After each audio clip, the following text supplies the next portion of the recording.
Swadika, time now for the midday edition of NBT World Brief right here on NBT and NBT World.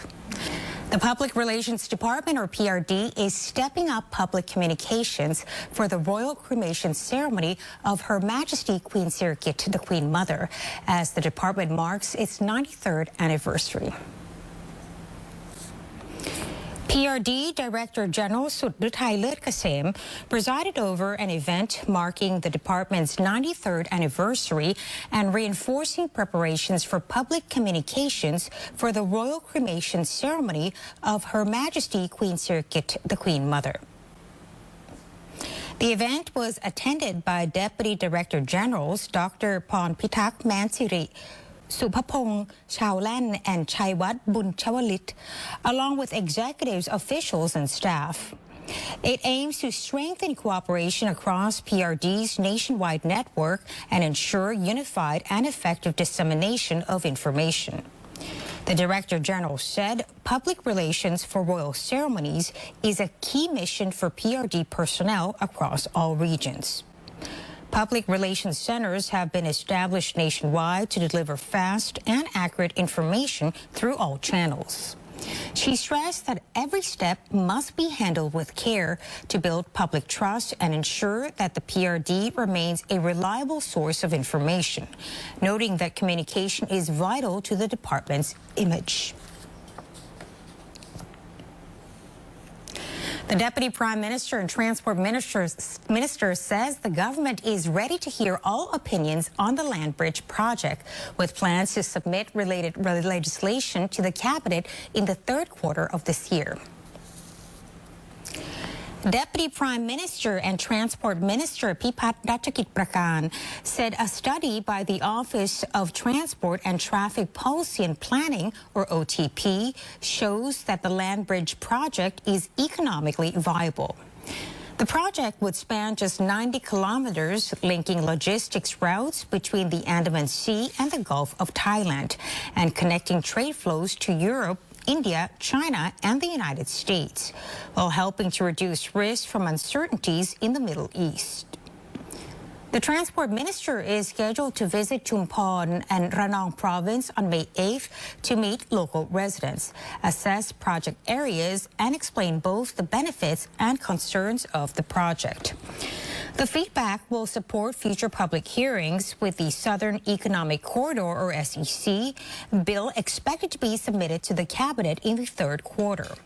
From July onwards, if approved by Parliament, construction could begin in 2030. เราก็ต้องไปชี้แจงหนึ่งข้อดีข้อเสียนะครับแล้วโดยเฉพาะทางสนข.เราศึกษามาแล้วว่าอะไรที่เป็นข้อดีอะไรที่เป็นข้อเสียแต่ที่สำคัญตัวผมเองผมก็จะไปชี้ให้กับชาวบ้านได้ทราบว่าแล้วอะไรที่เป็นอาชีพที่พวกเขาจะทำเพิ่มขึ้นได้กับการที่มีท่าเรือเพิ่มขึ้นอีก2ฝั่งทะเลอะไรที่เป็นอาชีพที่เกี่ยวเนื่องของการที่เรือมาทิ้งสมอกลางทะเลอาชีพอะไรที่ชาวบ้านสามารถทำได้ไม่จำเป็นต้องเป็นบริษัทใหญ่โตบริษัทที่อยู่ในพื้นที่หรือบริษัทพื้นบ้านพวกเราสามารถเอาอาชีพตรงนั้นมาเป็นอาชีพเสริมให้กับพวกเราซึ่งตรงนี้กระทรวงคมนาคมเราก็ต้องไปดูอีกว่ามันจะมีอาชีพอะไรที่จะต้องสงวนให้กับคนในพื้นที่ In terms of the Common Ticketing System policy, OTP has been tasked with finalizing related legislation within 180 days before negotiations with BTS and BEM to move toward a unified public transport system. The Energy Policy and Planning Office has approved a new progressive electricity pricing structure aimed at lowering costs for households, especially those using less than 500 units per month. Energy Minister Ekanat Prampan said the decision followed the first meeting of the Energy Policy and Planning Office in 2026, chaired by Prime Minister and Interior Minister Anutin Chanvirakul. The new tariff structure will benefit more than 90% of households nationwide, covering those using up to 500 units of electricity per month. Now, under the scheme, the first 200 units will be priced below 3 baht per unit, cutting electricity bills by around 20% for low-usage households. Those using about 400 units will see a reduction of roughly 10%, while users at 500 units will pay slightly less or close to current rates. The new rates are set to take effect in June. The council also approved measures to promote rooftop solar installations for households, allowing people to generate their own electricity and sell excess power back to the state at 2.20 baht per unit starting after June. Meanwhile, Industry Minister Warawut Silapa Acha confirmed that the new progressive electricity pricing will not affect the industrial sector, as the policy applies only to residential users. The Bangkok governor says the city is moving ahead with reforms of motorbike taxi stands across the capital, following the full transfer of regulatory authority from the Transport Ministry.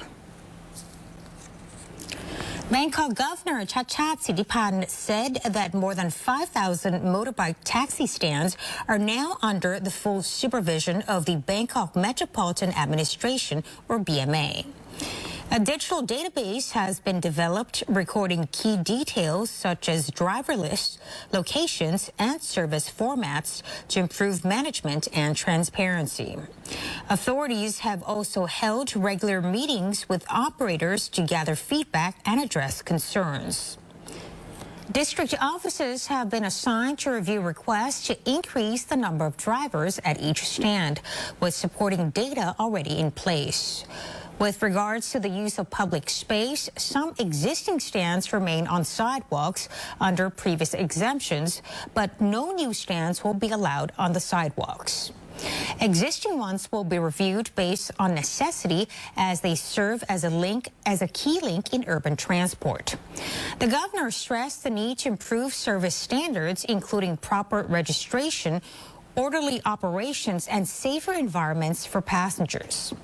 However, about 20 districts have yet to fully implement the reforms. Governor Chachat said that authorities will investigate the causes and ensure all districts follow up on the progress on a monthly basis.